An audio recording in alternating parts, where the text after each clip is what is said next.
Maaga pa lamang pero mahaba na ang pila ng mga deboto sa Quirino Grandstand. Isa-isang dumating ang mga deboto, bitbit ang kandila, panyo at mga panalangin, umaasang makalapit sa Poong Jesus Nazareno. Habang patindi ang sikat ng araw, lalo pang humaba ang pila na umabot na hanggang sa May Rojas Boulevard. Ngunit sa kabila ng pagod at ilang oras na paghihintay, hindi natinag ang pananampalataya ng mga deboto.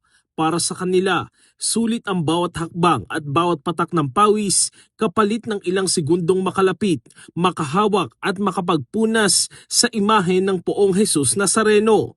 Gaya na lamang ni Rosita, mula pa siya sa Caloocan City. Maaga siyang pumila, tangan ang panalangin para sa kanyang pamilya. Nang tuluyang makalapit sa imahen, hindi napigilan ni Rosita ang kanyang emosyon.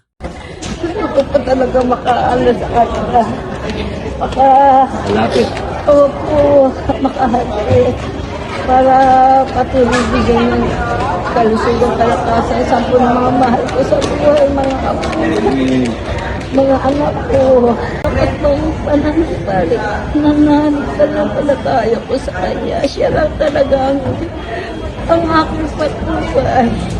Mula pa akong pagkabata hanggang tumanda na ako. Batay sa tala ng Manila Police District, umabot sa mahigit kumulang 5,000 deboto ang nakiisa sa pahalik mula pa lamang kaninang umaga. Pagsapit ng hapon, higit 15,000 na ang dumagsa sa Quirino Grandstand, patunay ng lalim ng pananampalataya ng mga deboto. Mahigpit naman ang ipinatutupad na seguridad sa lugar. Nakaantabay ang mga pulis at iba pang otoridad, katuwang ang mga K9 units upang masiguro ang kaayusan at kaligtasan ng lahat. Habang patuloy ang pahalik, inaasahan naman ang mas marami pang deboto sa mga susunod na oras. Magsisimula mamayang hating gabi ang Misa Mayor, susundan ng vigil program at panalangin sa Bukang Liwayway. At sa rurok ng pagdiriwang, muling isasagawa ang tradisyonal na traslasyon, ang prosesyon ng Poong Jesus Nazareno mula Quirino Grandstand hanggang Quiapo Church. Isang prosesyon hindi lamang ng pananampalataya, kundi ng pag-asa at panalangin ng sambayanang Pilipino.